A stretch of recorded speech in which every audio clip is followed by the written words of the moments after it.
Here we have a basic Nezuko look.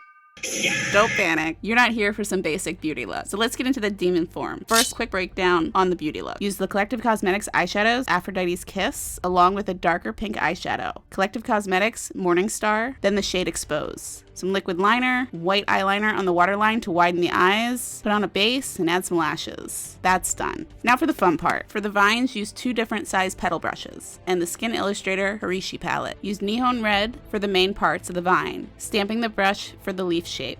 Add some bonsai green and a smaller petal brush. Put some on the tips, and add a few full green leaves towards the end of each vine.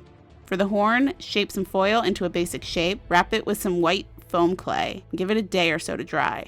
Glue some mesh material on the bottom to help keep it on my head. Black Skin Illustrator and paint the line details. Airbrush some Skin Illustrator Coven on the top part of the horn. Skin Illustrator Blood Tone and a thin detail brush create veining around the eye. Airbrush Skin Illustrator Dark Brun out of the Grunge palette for a shadow area for the larger bulging veins.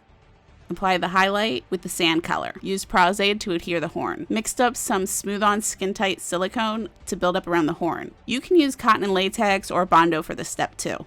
Back with the dark Brun and add shadowing to give illusion of a furrowed brow.